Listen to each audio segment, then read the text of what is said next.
Ya, ¿me escucha? Sí, doctor. Ya.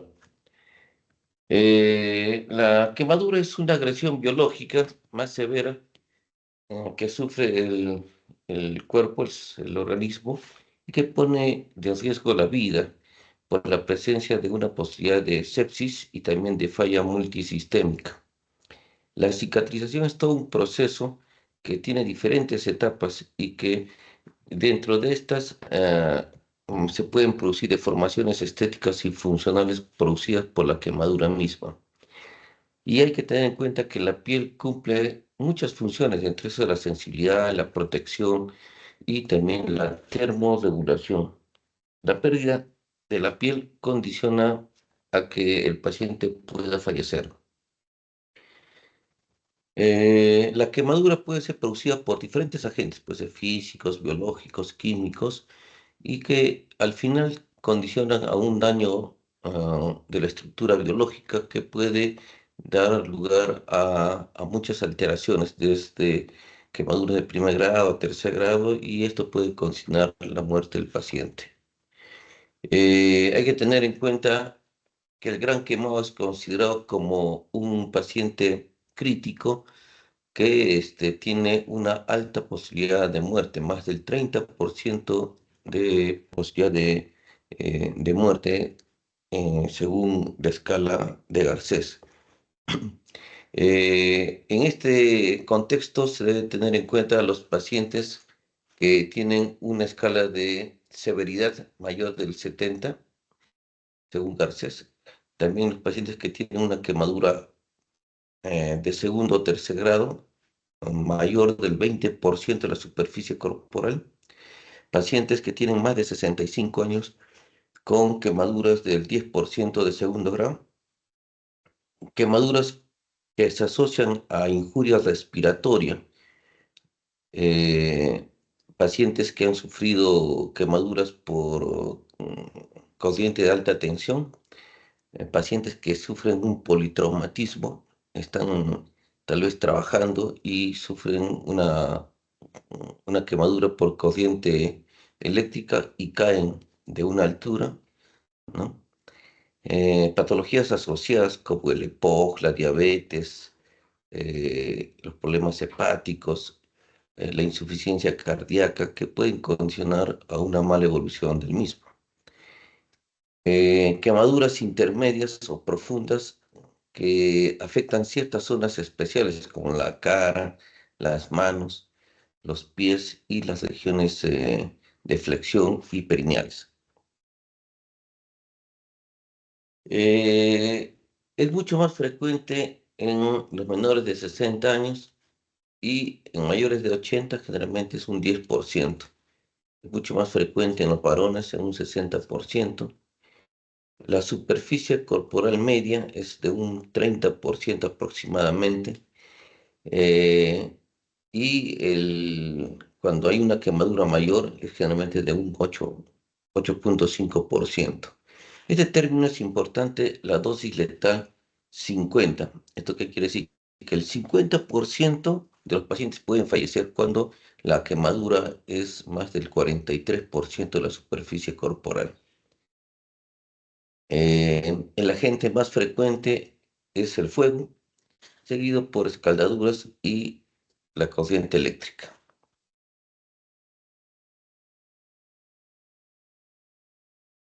Son los mismos criterios para considerar gran quemado. El diagnóstico es importante, hay que tener en cuenta la extensión de la quemadura, cuánto de superficie ha sido afectada, ¿no? La profundidad, es decir, si ha comprometido músculo o solo la piel, ¿no? La localización de la quemadura, si es en cara, en boca, es muy importante porque puede comprometer la vía respiratoria. La edad y el sexo también es importante, es mucho ah, más severa cuando es en menores de 2 años y mayores de 65 años.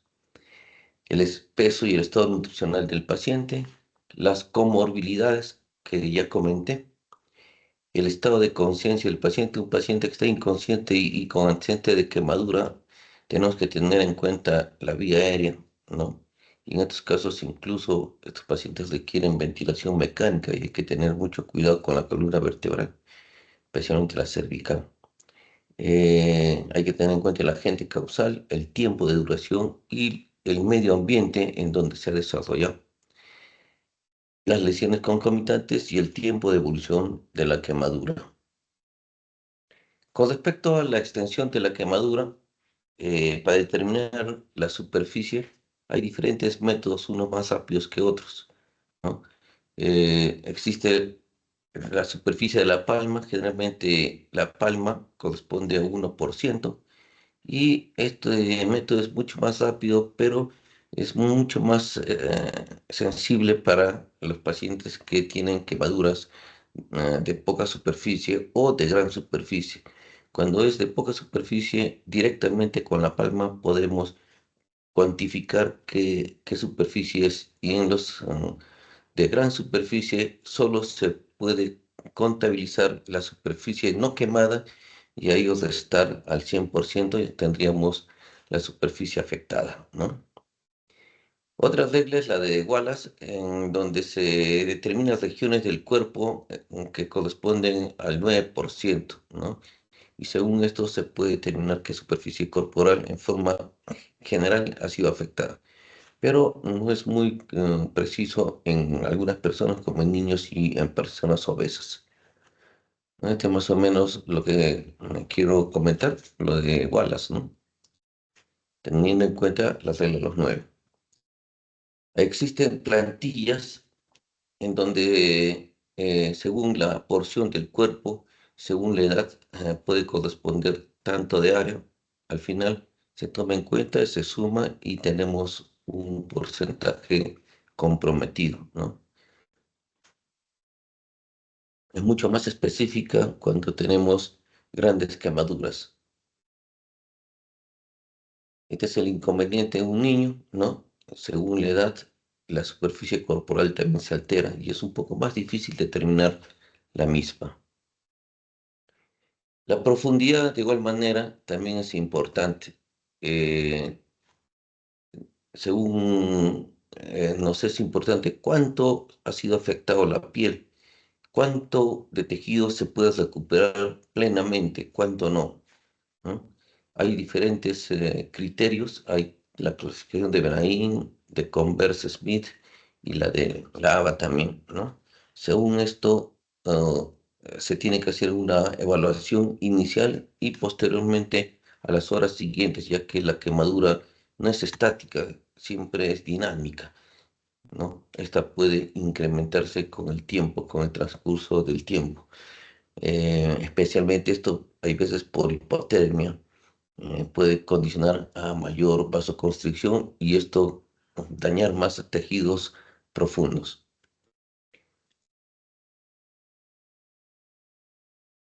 Esto es más o menos lo que les quería comentar. Según ven ahí, en el tipo A, tipo ABA, ABB y tipo B, ¿no? En- Al final es lo mismo.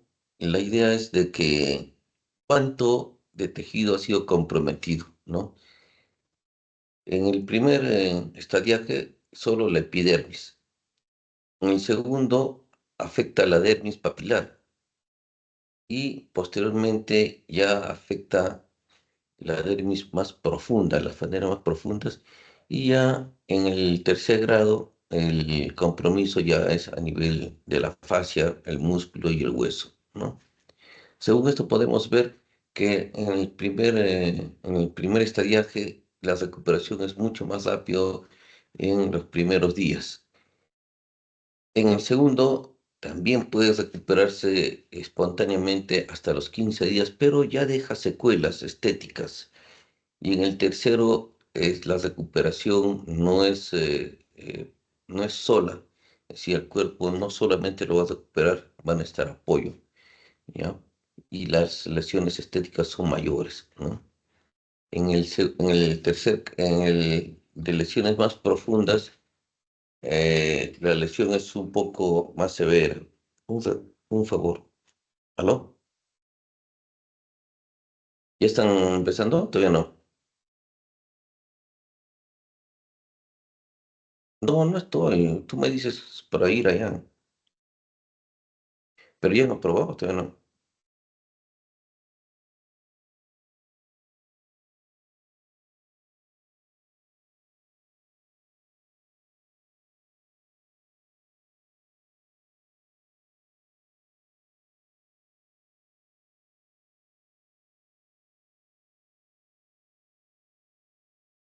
Ya, me confirmas, pe. Ya, chao, chao.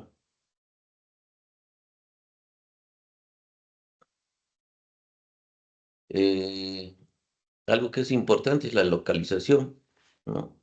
Esto tiene cierta tendencia más estética y también funcional, ¿no? La cara, el cuello. En el cuello hay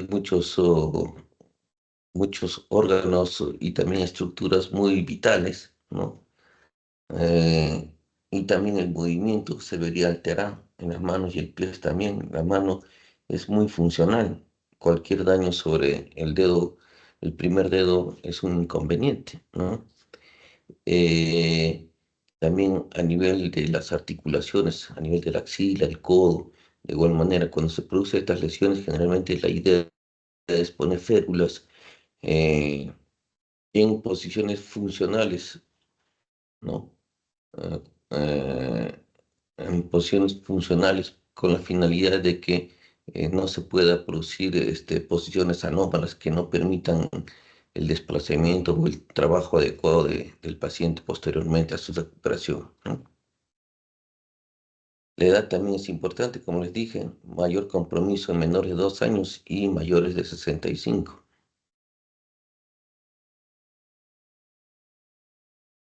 Se ha descrito una escala de gravedad y para esto se ha tomado en cuenta el índice de Garcés.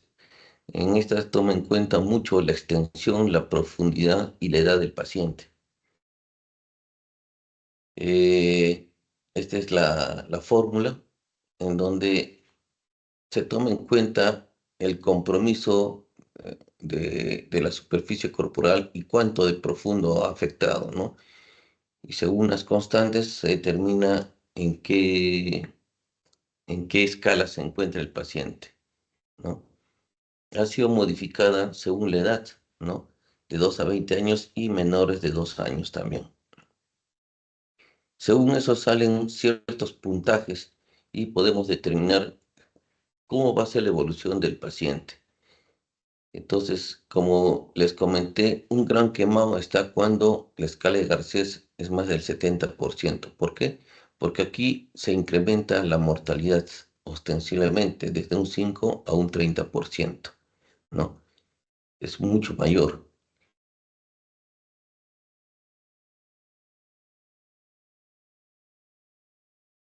Y según eso también puedo determinar a dónde tiene que ir el paciente, ¿no? Tal vez a una UCI, ¿no? Para un manejo mucho más fino, para que el paciente no se comprometa, ¿no? Entonces, el sexo es importante porque en las mujeres la piel es más delgada, el de varón es un tanto más gruesa, puede tolerar un poco más la quemadura. El agente también es importante. El agua caliente puede llegar a 100 grados centígrados, pero la llama puede alcanzar 400 grados.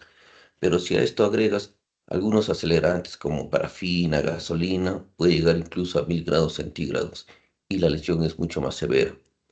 También es importante en la corriente eléctrica cuando la lesión es directa a la piel o un arco voltaico. El arco voltaico es cuando el rayo cae lejos del paciente, pero por el fogonazo afecta al paciente, afecta a la piel, ¿no? Pero el rayo no ha tocado al paciente, sino la cercanía del accidente ha dado lugar a que se produzca la quemadura, ¿no? Mm,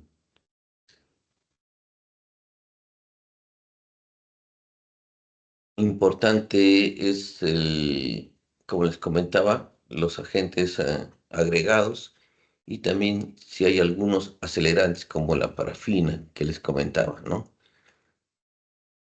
Importante también el estado de conciencia del paciente, ¿no? Si el paciente sufre de epilepsia o ha consumido alcohol, ya que esto no lo permite al paciente responder ante una injuria como una persona que esté alerta, ¿no? También si el espacio es cerrado o es abierto de igual manera, ¿no? Si hay comorbilidades asociadas, ¿no? Diabetes, hipertensión, obesidad, problemas renales y también hepáticos, ¿no? Si hay lesiones concomitantes como caídas de igual manera, ¿no? Y el tiempo de evolución también es importante, ¿no? El tiempo de exposición a la injuria. Importante es el tratamiento en el sitio del accidente. La idea acá es retirar al cuerpo de la injuria. En caso de la quemadura por llama, generalmente la idea es extinguir la llama a través de diferentes objetos, puede ser mantas, abrigos, agua o incluso arena, ¿no? Hay también espumas antiincendio. Posteriormente hay que retirar la ropa del paciente, pero teniendo mucho cuidado de que al retirar hay ropa sintética que se adhiere mucho a la piel. Al retirar podemos lesionar la piel, ¿no? Y condicionar a mayor solución de continuidad. Hay que retirar cuerpos metálicos. A veces los pacientes usan pulseras, aretes o si no también collares. Entonces, eso pueden condicionar a un efecto de compresión y evitar el buen retorno venoso, condicionando a un síndrome de compartimiento. Eh, Ideal es no enfriar al paciente, sino usar agua fría. Cuando la superficie corporal es mayor del 10%, lo ideal es no usar agua fría. ¿Por qué? Porque esto puede comprometer más al paciente. El agua fría produce vasoconstricción y mayor lesión ¿cómo se llama? De mayor injuria. Y también producimos hipotermia. Y como hay pérdida de piel, entonces la termorregulación no es adecuada, ¿no? Y vamos a enfriar más al paciente y esto va a condicionar a mayor deterioro del mismo. Las quemaduras químicas, lo ideal es que el que ayuda, el que auxilia, también tiene que estar protegido, porque al tratar de ayudar puede también sufrir quemaduras, entonces tiene que estar bien protegido. Posteriormente, tenemos que hacer limpieza con agua para que la sustancia química sea eliminada, ¿no? Especialmente en los ojos, la solución tiene que ser continua. En caso de corriente eléctrica hay que desconectar la corriente, la fuente de corriente y también retirar al paciente de la red, ¿no? Utilizar materiales no conductores y siempre tenerlo al paciente con las extremidades en alto, ¿no? Hay que tener el ABCD, ¿no? La vía aérea, una vía aérea adecuada, tener mucho cuidado con la columna cervical, tener una buena ventilación, especialmente si el paciente ha sufrido o está inconsciente o ha sufrido algún accidente, hay que tener mucho cuidado con la columna cervical. Si es que está inconsciente, hay que intubarlo al paciente. Si ha sufrido lesión o injuria inhalatoria, de igual manera, ¿no? Hay que tener una vía especialmente periférica. No es ideal los catéteres venosos central inicialmente. Hay que ver si el paciente tiene un déficit neurológico. Cuando tenemos un Glasgow menor de 9, es necesario intubar al paciente, ¿no? Porque puede haber intoxicación por monóxido, ¿no? Eh, Hay que cuidar mucho la temperatura del medio ambiente, ¿ya? Incluso al paciente trasladarlo a través de ambulancias que tengan, como se llama, un reparo térmico en el ambiente, ¿no? Y también hacer la reanimación de fluidos inicialmente, a partir de las 2 horas, ¿no? Se debe evaluar la capacidad de ventilar del paciente, evaluar si hay alguna injuria sobre la columna cervical con la posibilidad de intubación. Si hay sospecha de injuria inhalatoria, hay que ver si el paciente está consciente, está inconsciente, si hay quemaduras muy cerca a la boca, a la vía aérea, si hay esputo con carbón, eh, eh, si hay lesiones en la cara. ¿no? Si hay estridor, si hay em, edema en la orofaringe, ¿no? Broncosea y desorientación también. En una oportunidad hemos tenido la posibilidad de ver un paciente con injuria inhalatoria. La vía aérea por la tomografía estaba colapsada, ¿ya? Eh, la tráquea, las paredes, tanto anterior y posterior, se habían casi acercado tanto, no mantenía la estructura normal, ¿no? Y eso condicionaba a gran dificultad respiratoria del paciente. Y posteriormente, al mes, se hace un control en donde ya la injuria había disminuido, en donde hay una recuperación del diámetro anteroposterior de la vía aérea, ¿no? Eh, Inicialmente, todo paciente con sospecha de injuria inhalatoria debe recibir oxígeno al 100%, es decir, necesita ventilación mecánica. Eh, También hay que evaluar la posibilidad de cámara hiperbárica y hay que evaluar la posibilidad de intoxicación por monóxido de carbono, ¿no? Son los síntomas que se producen por intoxicación de monóxido de carbono, que va desde los mínimos hasta la muerte del paciente, ¿no? Con la coma y muerte del paciente. Es importante esto que les comentaba, determinar si el paciente está cursando con un síndrome de compartimiento y si es así, hay que hacer la escarectomía, cortar la piel que está condicionando mm, esta, este defecto, ¿no? O si no, alguna estructura, como comenté, pulseras, collares o algún agente metálico que esté comprimiendo y disminuyendo el retorno venoso. Eh, las vías generalmente son periféricas. En el sitio de atención inicial tienen que ser periféricas. Si es venoso central, hay la posibilidad de embolización de partículas que pueden condicionar más daño e incluso sepsis del paciente, ¿no?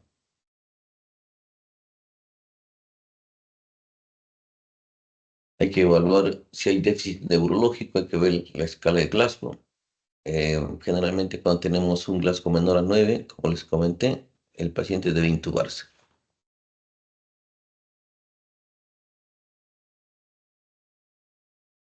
Hay que de inmediato hay que evaluar cuánto de compromiso eh, tiene el paciente tanto en superficie corporal como en profundidad, hacer un diagnóstico de cómo se encuentra el paciente inicialmente, ¿no? Em, Hay que envolverlo con sábanas limpias para evitar la hipotermia y la pérdida de fluidos. Inicialmente estas sábanas capaz no vamos a tener en el sitio que sean estériles, pero total que sean limpias, ¿no? Hay que abrigar al paciente con mantas para ser trasladado con sábanas y disminuir la pérdida de la temperatura, ¿no? Y también en el ambiente hay que tratar de mantener una temperatura óptima, más o menos 30 grados centígrados.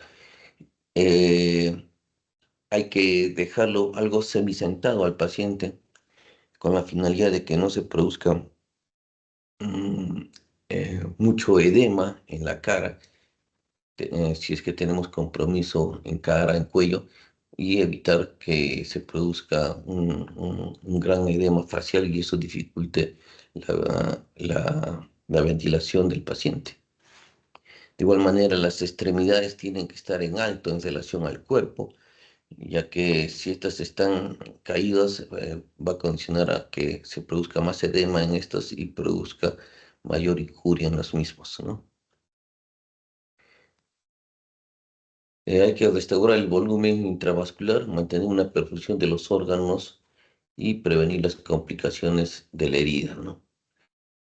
Una quemadura más del 15% requiere reanimación hídrica inicialmente, pero en niños menores de 2 años está cuando la superficie corporal es más del 10%.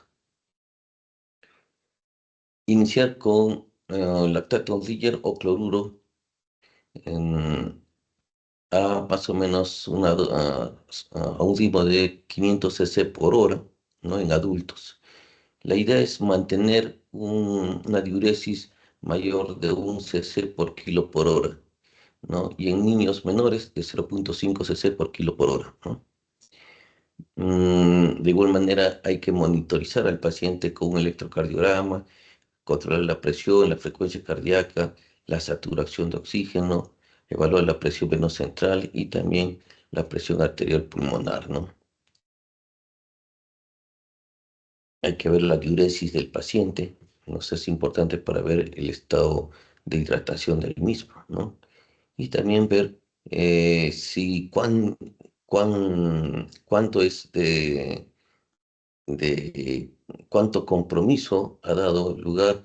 Generalmente cuando la superficie corporal afectada es más del 30% se puede producir injuria del miocardio y esto puede producir hasta edema agudo del pulmón. Entonces la hidratación tiene que ser bien monitorizada porque si el paciente entra en edema agudo, el paciente se nos puede morir.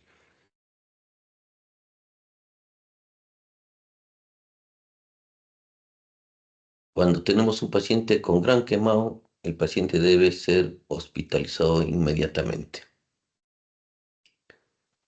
Hay que identificar el mecanismo y condiciones en que se produjo la lesión. Hay que evaluar el volumen de líquido administrado. Hay que investigar si existen algunas comorbilidades asociadas. Nuevamente, evaluar la profundidad y extensión de la superficie corporal afectada. Proteger los sitios de quemadura con apósitos y gasas estériles.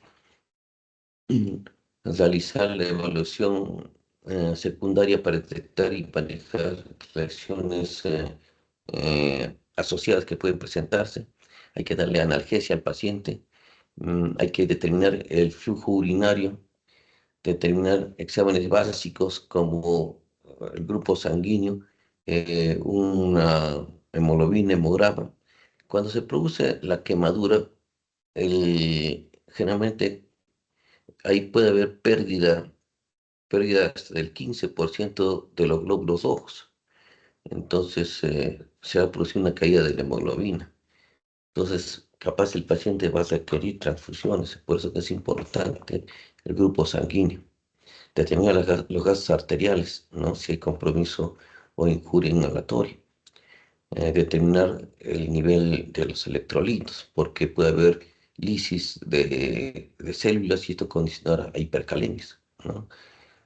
Pruebas de coagulación, porque estos pacientes van a requerir curaciones diarias, entonces tenemos que ver cómo está nuestro INR, nuestro TPT, para poderlos intervenir quirúrgicamente todos los días. Estos pacientes a veces requieren curaciones diarias. Su perfil bioquímico para ver cómo está el hígado, ¿no? Cómo está la glucosa, su creatinina. El lactato es importante para ver el estado de hidratación del paciente, ¿no? Una radiografía de todos para ver si hay injuria o edema agudo de pulmón. El electrocardiograma, especialmente cuando tenemos afección eléctrica, ¿no? Y también evaluar las enzimas cardíacas, ¿no?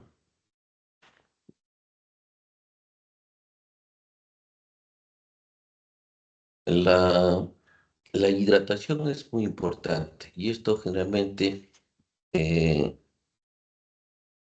se debe dar en las primeras horas. Generalmente a la segunda hora debe administrarse fluidos. Hay diferentes fórmulas y la más conocida es la de Parkland, ¿no? En donde se puede determinar según según la superficie corporal del paciente, ¿no?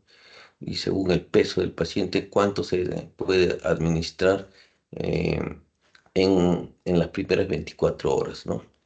Y posteriormente, según la diuresis y según el balance hídrico, a los siguientes días ya se puede determinar cuánto se puede administrar, tratando de que el flujo urinario siempre esté por encima de estos valores, ¿no? Normalmente 0,5 de una persona adulta y en menores de 2 años de 1 cc por kilo por hora, ¿no? Es la fórmula de Parkland. Para las primeras 24 horas, es de 3 a 4 cc por kilo de peso por superficie corporal. El 50% es administrado en las primeras 8 horas y el resto en las siguientes horas hasta cumplir las 24 horas, ¿no? Al segundo día según cómo va el paciente, según las pérdidas, y las necesidades del mismo, ¿no? La fórmula de Parkland también ha sido mm, alterada según los pacientes, según la edad del paciente, ¿no?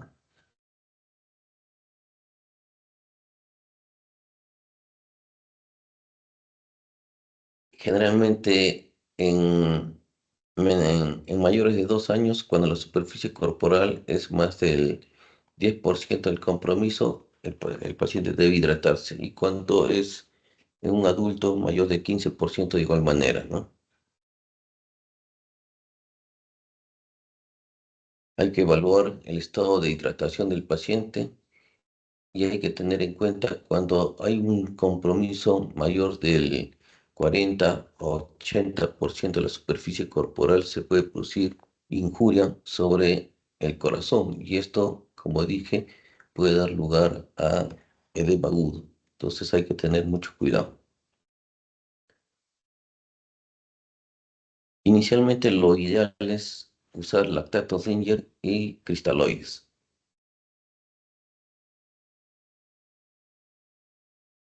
La nutrición también es importante empezar en las primeras 24 horas, especialmente a las 6 horas, 8 horas de haber ocurrido el evento. La vía de administración ideal es la enteral.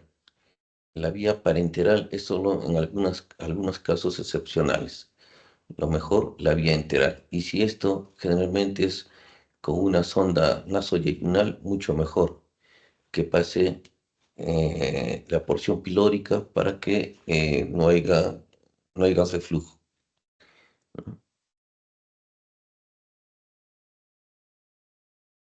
La alimentación enteral precoz es importante. Como les comenté, inicialmente, generalmente a partir de las 6 horas de haberse iniciado la lesión. Y importante que la sonda esté en posición postpilórica. Esta posición tiene que ser evaluada todos los días y ver también cuánto es el contenido de residuo gástrico también para ver si es que hay tolerancia del paciente a la alimentación. Posteriormente, el paciente tiene que estar semisentado en 30 grados y de esa manera se lo puede estar alimentando.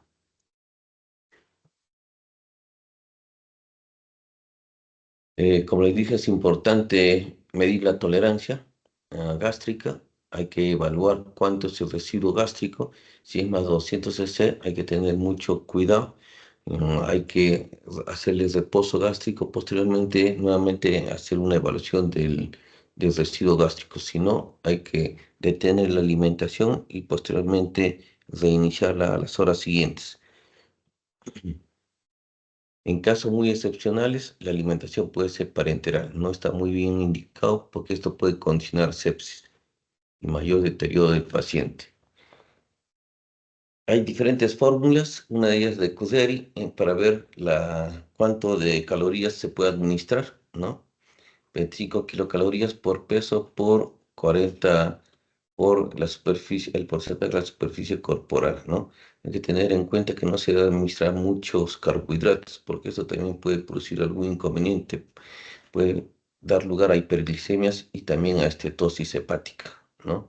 Entonces hay que siempre evaluar que la dieta no tenga muchos carbohidratos. Importante es la limpieza y también hacerse la higiene del personal que atiende, ¿no? Hay que lavarse las manos. Si podemos trasladar gérmenes de un paciente a otro, hay que tener mucho cuidado.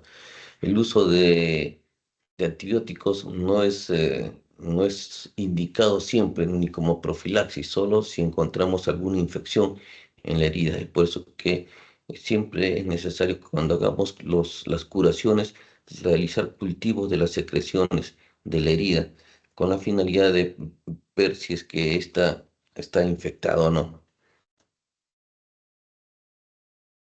Mm, Es importante la fisioterapia respiratoria, ya que si el paciente no tose, no respira, entonces puede juntarse secreciones y eso puede condicionar atelectasis y también neumonías, ¿no? Importante soporte nutricional precoz en cada paciente. Hay que prevenir la hipotermia y hay que evaluar la posibilidad de escarectomía con coberturas posteriormente de la zona afectada, ¿no?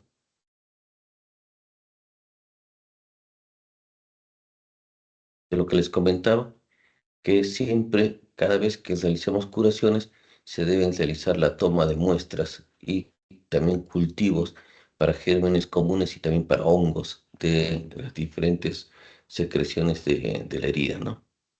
Para ver si hay alguna contaminación o no, ¿no?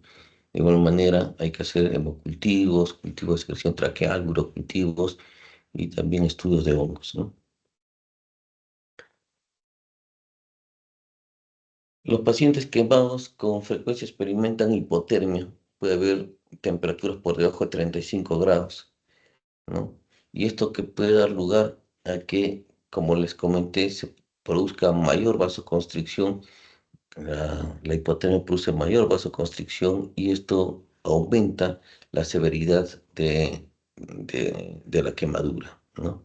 Por eso la quemadura es dinámica, ¿no? Puede que sea la evaluación inicialmente y posteriormente a los siguientes días hay que evaluar cuánto de superficie y cuánto de profundidad está afectado, ¿no? Por eso es importante de que el ambiente, el pabellón, esté eh, eh, temperado, tenga una temperatura de 28 a 32 grados centígrados.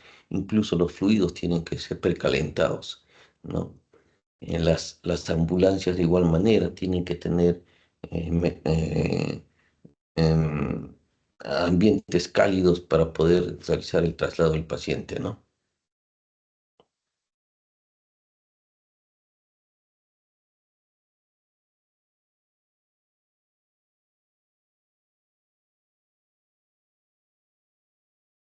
La separación cutánea depende mucho de cuánto daño se ha producido. Hay veces es espontáneo o hay veces no se va a cerrar la herida en forma espontánea. Y todo depende mucho de ciertos tejidos, de ciertas células, los queratinocitos. Entonces, si están indemnes, entonces el cierre es, eh, es espontáneo. Pero si no, esto va a requerir algunas medidas de apoyo, ¿no? Como escarectomías y también algunos injertos y colgajos, ¿no? En algunos casos se han hecho estudios de cultivo de queratinocitos, pero no siempre hay buenos resultados, ¿no? Como les dije, la quemadura de primer grado cura espontáneamente, la de segundo grado, o la superficial también, pero las otras van a requerir un apoyo, ¿no? Especialmente quirúrgico.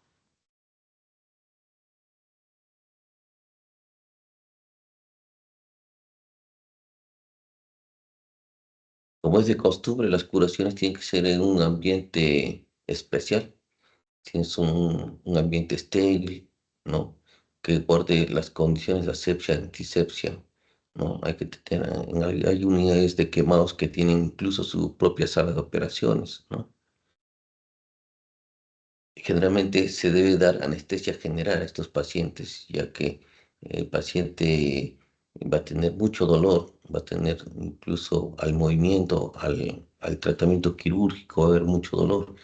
Los pacientes van a requerir anestesia general. Es importante que si el paciente va a requerir tratamiento quirúrgico todos los días, entonces tenemos que tener el estómago limpio de alimento, ¿no? Por eso que es importante que la alimentación sea por una sonda nasolingual, ya que si nosotros damos alimentación gástrica, el paciente puede tener la posibilidad de hacer una regurgitación y puede aspirarse, ¿no? A diferencia de que la sonda esté a nivel de yeyuno y hay menos posibilidades de que se produzca este evento. El paciente tiene que estar siempre hemodinámicamente estable, ¿no?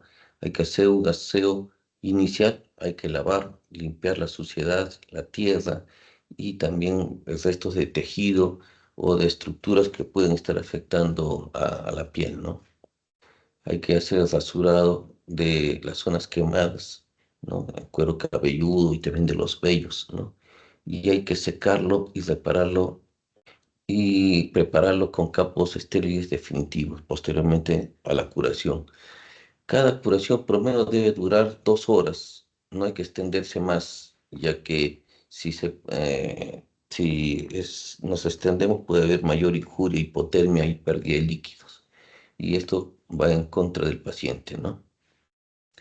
Cada vez que hacemos curaciones hay que ir retirando a pocos el tejido desvitalizado, ¿no? Si hay filtenas, si hay elementos con carbón, hay que ir retirando pocos a pocos, ¿no? Un momento.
Posteriormente también hay que realizar la escalectomía o incluso fasciotomía si nosotros vemos de que hay síndrome de compartimiento, ¿no? Para poder liberar y que el, el edema no produzca mayor isquemia en el músculo y mayor muerte o pérdida de tejido.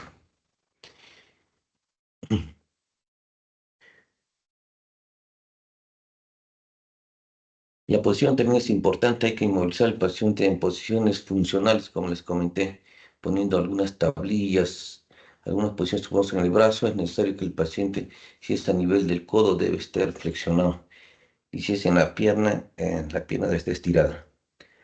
No podemos poner en posiciones anómalas porque esto no va a permitir una buena función de la extremidad. Siempre es importante elevar la extremidad para que no se produzca edema y, y pérdida de la misma, ¿no? Hay que tratar de salvar gran parte del tejido. Si se produce edema, síndrome de compartimiento y posibilidad de pérdida de músculo y esto da lugar a que también se pueda perder la extremidad. Los vendajes tienen que ser aplicados de la parte distal a la parte proximal para mejorar el retorno venoso y tiene que ser algo firme, no muy apretado porque también puede producir isquemia en la extremidad, ¿no? Eh, Hay diferentes apósitos que son membranas semiimpermeables para que el tejido fluya parcialmente, para que respire el tejido, ¿no? Y elimine también toxinas. Eh,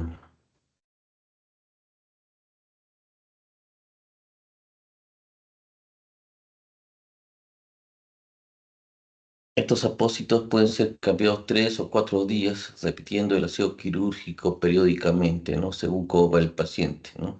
Si es que hay infección, las curaciones tienen que ser un tanto más seguidas, ¿no?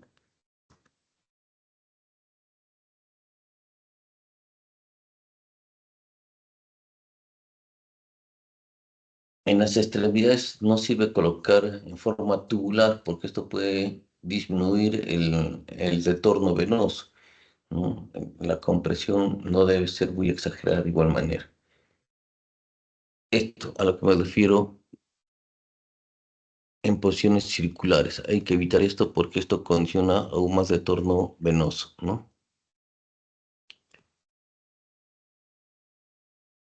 En la cara hay que realizar limpieza a través de sueros fisiológicos y siempre con solución en forma continua, ¿no? Especialmente a nivel de los ojos. Hay que mantener limpia también la mucosa oral, ¿no? Porque a veces se pueden condicionar detritos por la alimentación y esto puede condicionar también a sepsis. ¿no?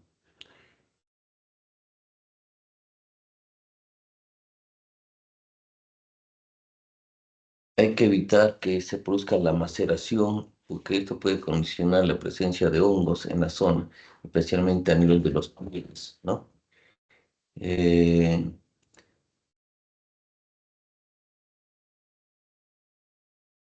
en la zona glútea, de igual manera, hay que evitar que estén muy expuestos porque esta zona puede ser muy contaminante, ¿no?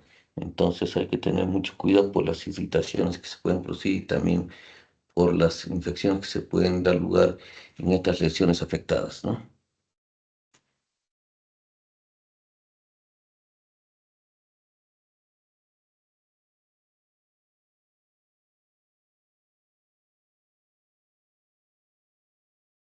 Exacto. ¿Aló?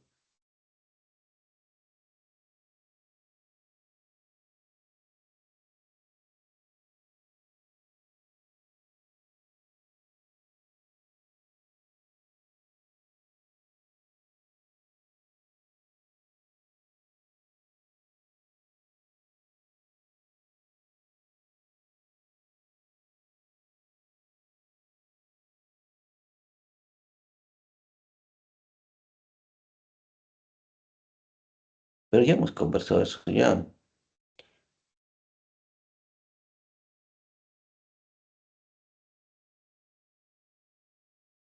A ver, que vaya el doctor Tareco para que converse tú también, a ver si entras por ahí, porque yo no puedo estar yendo para... Y ya, ya, avisas, chao, chao. La esquerectomía tiene la idea de retirar el tejido que está muy afectado, ¿no? Especialmente hay estructuras, la piel se pone acartonada y no permite una adecuada circulación y es necesario retirar estos tejidos, ¿no? Esta esquerectomía puede ser parcial o completa. Si es parcial, solo llega hasta la dermis y si es completa, llega hasta la fascia y el músculo, ¿no? Según el compromiso y la profundidad. Entonces, la escarectomía tangencial va hasta plano dérmico profundo, en donde hay veces, dependiendo del tejido que es afectado, hay veces puede reponerse solo, pero no siempre. Esto va a requerir siempre apoyos posteriormente, ¿no? Quemaduras de tercer grado y también de segundo grado, especialmente en cara, cuello, dorso de manos y pies y superficies articulares y también quemaduras de espesor parcial que no consiguen cerrar en forma espontánea, ¿no? Puede realizarse con hojas de afeitar y también con navajas o dermátomos para obtener un lecho sangrante y viable. Ya cuando el tejido sangra, si el tejido es vital, es viable, entonces hasta ahí puede llegar el corte, ¿no? El retiro del tejido.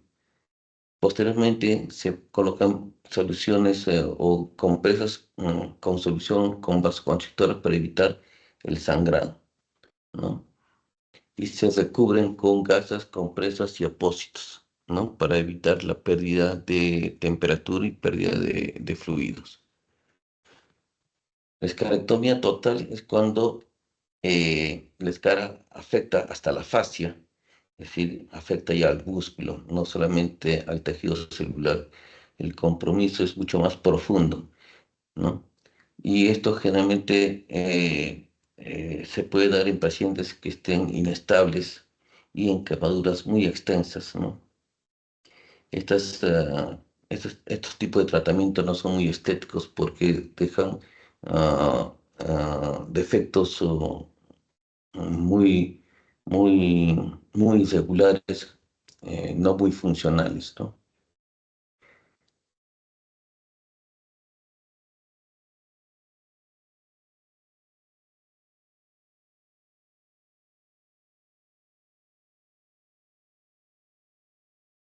Existen coberturas, las coberturas son tejidos o apósitos que a manera de piel cubren el defecto producido por la escarectomía, ¿no? Con la finalidad de que no se produzca la pérdida de líquidos y también de temperatura, y de esta manera se forme nuevo tejido para que se cierre el defecto posteriormente, ¿no?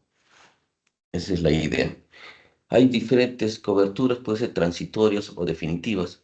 Hay sustitutos dérmicos que pueden ser biológicos cuando son heteroinjertos frescos, es decir, de otra especie, como de cerdo, o también aloinjertos o homoinjertos, que puede ser de la misma especie de un ser humano, un cadáver, ¿no?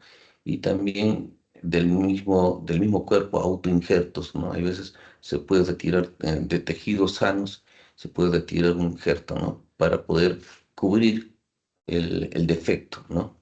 Hay coberturas sintéticas, semipermeables y porosas que también pueden reemplazar a los mismos, ¿no? En las coberturas definitivas puede haber injertos autólogos laminados cuando es de piel. Se realiza a través de corte con bisturí o dermatomos y se cubre cuando la lesión es superficial.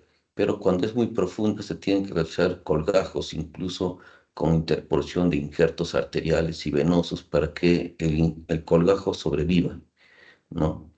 Hay también técnica de sándwich en donde se usan injertos mezclados con autoinjertos y aloinjertos.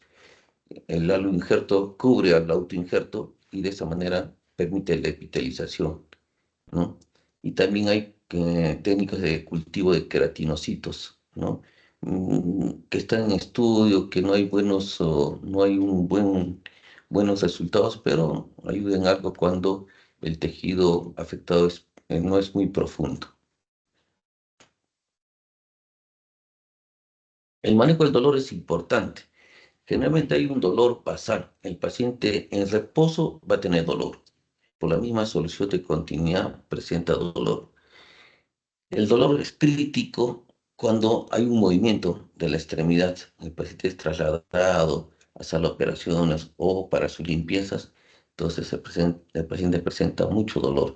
Y también el otro dolor es asociado a los procedimientos. Cuando se realizan las carectomías, las curaciones, el paciente va a quejarse de mucho dolor. Entonces el paciente requiere tratamientos analgésicos, tanto con morfina, ah, y con AINES que puedan calmar la molestia, ¿no? Incluso tiene que ser con anestesia general estas curaciones, ¿no? En algunos casos. Cuando hay injuria inhalatoria, tenemos que tener en cuenta de que el paciente tiene una lesión muy cerca a la vía respiratoria, es decir, en boca, en cara, y cuando además nosotros vemos de que el paciente está inconsciente, o si hay presencia de compromiso respiratorio, pues si tiene polimnia, esputo hemotoico o también presencia de carbón. Entonces la lesión generalmente es directa por el fogonazo directa, o también puede ser causada por inhalación del humo y también por retención de monóxido de carbono, ¿no? Hay que hacer una evaluación para poder determinar cuánto de compromiso hay con una laringoscopía o una broncofibroscopía, ¿no? Cuánto de, de tejido de la vía aérea es afectado, ¿no? Hay que evaluar la gasometría, hay que ver si hay retención de CO2 y hay que evaluar si el paciente requiere o no requiere intubación, ¿no? Y ventilación mecánica. Hay que administrar oxígeno. Generalmente cuando hay compromiso hay retención de CO2, el paciente requiere oxígeno al 100% inicialmente, ¿no? Y según su saturación, posteriormente se va a ir modificando, ¿no? El paciente tiene que estar semisentado para disminuir el edema y esto permite que la vía aérea esté más despejada, ¿no? En caso de que haya broncoconstricción, se puede usar adrenalina, ¿no? Y broncodilatadores también. En caso de que hay retención de monóxido de carbono, hay que administrar oxígeno al 100%, tanto por máscara o por ventilación mecánica, ¿no?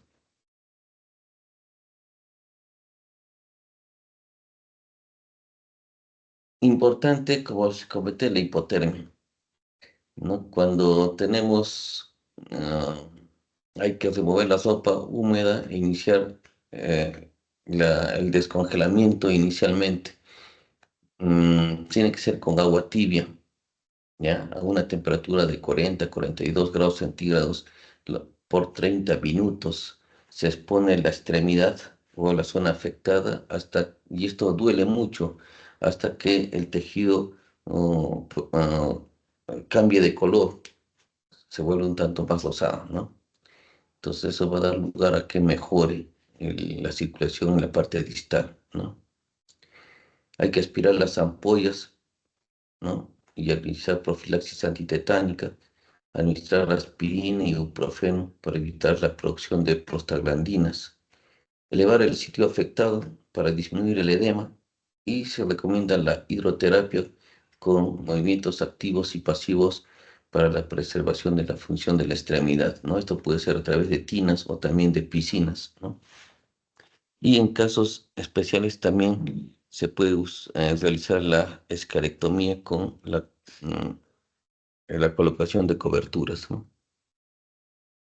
En agentes químicos eh, es necesario retirar el agente, como les comenté, y identificar el agente para dar un tratamiento específico, ¿no? En algunos casos es casi imposible, entonces solamente hay que realizar el lavado con suero fisiológico periódicamente, y evitar que se exponga a, mm, con el tiempo y produzca más lesión, ¿no? Hay diferentes antídotos. Cuando hay quemadura por ácido fluorhídrico, se puede estar usando gluconato de calcio. Cuando hay quemadura por fósforo, se usa el sulfato de cobre, y también cuando haya por fenol se puede usar el agua, o si no, el alcohol etílico también, ¿no?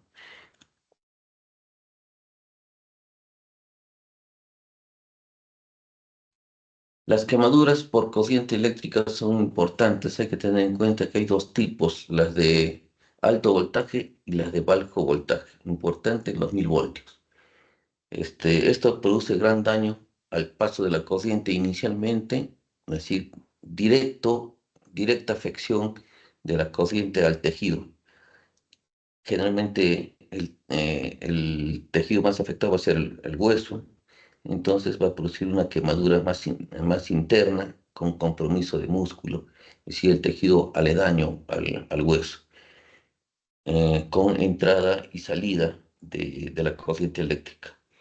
El arco voltaico, como les comenté, cuando la corriente pasa muy cerca externamente al cuerpo, pero por el fogonazo produce quemadura, ¿no?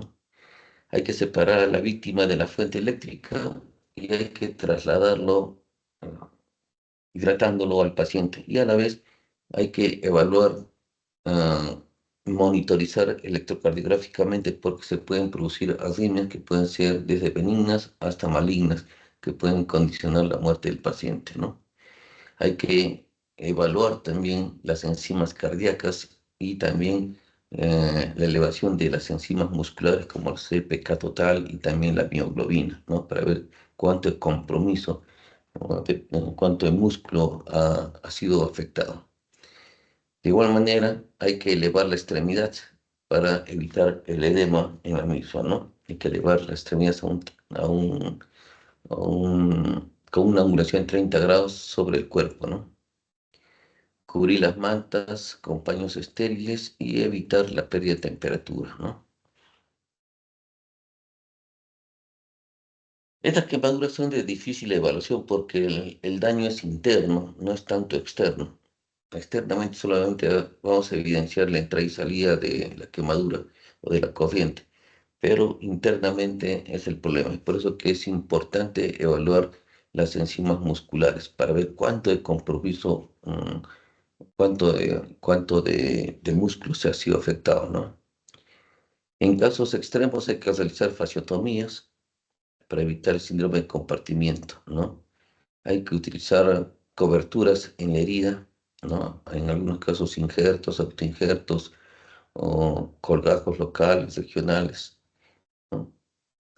Hay que usar férulas para mantener la posición anatómica, porque si no podemos tener extremidades en posiciones anómalas que no van a ser muy adecuadas y no muy funcionales, que digamos, ¿no?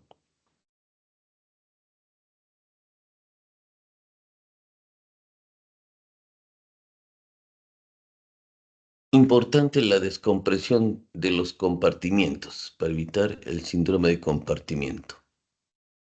Evaluar las arritmias cardíacas y también evaluar ¿cómo se llama? Las TPK y las troponinas para ver si hay daño de músculo cardíaco.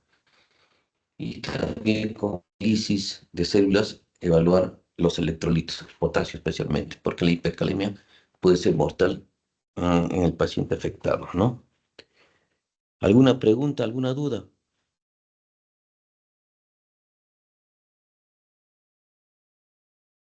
Bueno, muchas gracias. Van a disculpar, es un poco tedioso, es muy amplio el tema. Entonces, muchas gracias. Nos vemos. Hasta luego. Hasta luego, doctor. Buenas noches.